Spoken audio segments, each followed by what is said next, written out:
tungkol sa isang tao na ang pangalan ay Zacchaeus. Siya ay isang maliit na tao. Pero alam nyo, siya ay isang taong hindi gusto ng marami kasi siya ay nangdadaya. Ang trabaho niya, tax collector. Naniningil siya ng buwis o yung tax na binibigay natin sa ating government o dun sa ating pamahalaan para pantulong sa mga pangangailangan ng lugar natin o ng bansa natin. Ngayon, itong si Zacchaeus, dinadagdagan niya yung tax na binabayaran ng mga tao. Dinodoble niya o baka tinitriple pa niya, dinadagdagan niya. At alam nyo, kinukuha niya lahat ng mga dagdag na yon. Kanya na yon. O diba, rich na siya? Pero maraming galit sa kanya dahil gano'n ang ugali niya. Nanakawan niya mga tao, dinadaya niya ang mga tao. Kaya talagang masama si Zacchaeus, bad talaga siya. Pero alam niyo, isang araw, nabalitaan niya, dumating si Jesus sa lugar nila. At curious siya, sino kaya tong Jesus na to? Ang sabi nila, Savior siya, ang sabi nila, healer siya. Ang daming sinasabi tungkol kay Jesus. Kaya tuloy, na-curious siya, sino kaya tong Jesus na to?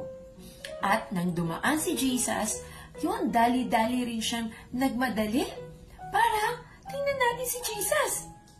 Pero you know, dahil very small nga siya, sa tingin niyo, nakita niya si Jesus? Hindi niya makita si Jesus. Kaya, nag-isip siya. Ano kaya ang ginawa ni Zacchaeus? Nakakita siya ng puno. Puno ng sycamore tree. At doon siya, pumanik siya doon. At pumunta siya doon sa itaas. Para makita niya si Jesus. At yun na nga, nakita niya si Jesus. Di ba? Naglalakad si Jesus at yung mga tao talaga namang, excited sila na makita si Jesus. Sinasalubong nila si Jesus kasi talagang gusto nilang makilala si Jesus. Si Jesus, nakot yung attention niya.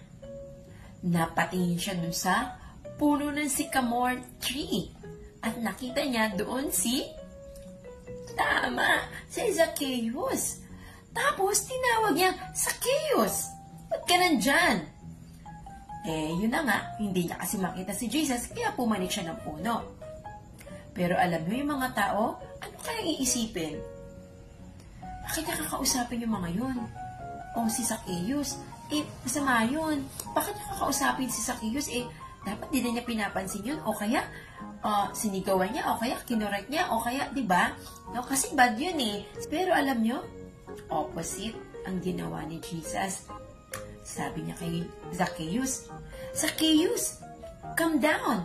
I will go to your house. Nakakagulat, di ba? Bad yun sa paningin ng mga tao. Pero, si Jesus pupunta pa dun sa bahay niya. Ayan. So, yun na nga. Pumunta na si Jesus sa bahay ni Zacchaeus. Kasi, ang sabi, hindi naman si Jesus pumunta dito sa lupa para na sa mababuti. Pero pumunta siya sa mga makasalanan. Kasi syempre, gusto niyang magkaroon ng bagong buhay yung mga tao yon. And, ayun na nga, nakausap na ni Jesus si Zacchaeus. At alam nyo, excited si Zacchaeus na dalhin si Jesus sa bahay niya. Ayun, naghanda yung pamilya niya. Nandun si Zacchaeus sa loob ng bahay, ha? Andun siya at tuwang-tuwa siya sa pakikinig kay Jesus. At nung araw na yon, alam nyo ba? Nagkaroon ng change sa heart ni Zacchaeus. Dahil na-encounter niya si Jesus, nakausap niya, na-feel niya yung presence ni Jesus at sobrang na-in-love din siya kay Jesus, nagkaroon ng change ang buhay niya.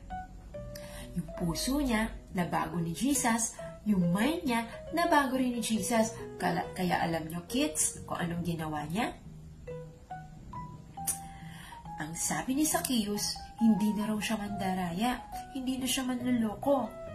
Kaya, ang desisyon niya, kids, isasauli niya lahat ng mga kinuhat ninakaw niya dun sa mga tao. Yung mga sobrang tax na kinuha niya, remember? Sabi niya, ibabalik ko na po sa kanila yon at hindi na ako mandadaya. Kaya, nagulat yung mga tao dahil binabalik nga ni Zacchaeus yung mga perang kinuha niya. Wow! Grabe, di ba? Dahil na-encounter lang niya si Jesus, nagkaroon ng change. At alam mo, ang hirap ko yung ipamigay nung dami-dami niyang pera. Pero, okay lang yon. Kasi okay lang siyang mag-sacrifice kay Jesus kasi yung love niya kay Jesus ay yun yung kailangan niyang gawin. Ang sumunod sa pinapagawa ni Jesus, ang maging mabuting tao at sumunod sa mga gusto ng Panginoong Jesus. Kaya every time na tayo ay na-encounter natin si Jesus kids, laging may pagbabago nangyayari sa atin. Kaya tulad ni Zacchaeus, di ba? Nagkaroon ng malaking change.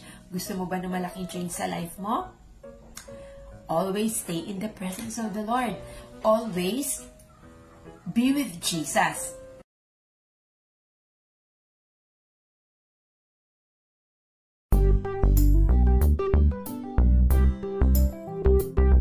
Say hello from your head to your toes. Say hello from your head to your toes. Say hello from your head to your toes, 'cause it's time to say hello. Say hello with your hands. Say hello with your hands. Say hello with your hands, 'cause it's time to say hello. Say hello with your feet. Say hello with your feet. Say hello with your feet, 'cause it's time to say hello. Take a boogie break. Boom, ba-dum, boom, boom. Boom, ba-dum, boom, boom. Take a boogie break. Boom, ba-dum, boom, boom. 'Cause it's time to say hello. Take a boogie break. Boom, ba-dum, boom, boom. Boom, ba-dum, boom, boom. Take a boogie break. Boom, ba-dum, boom, boom. 'Cause it's time to say hello.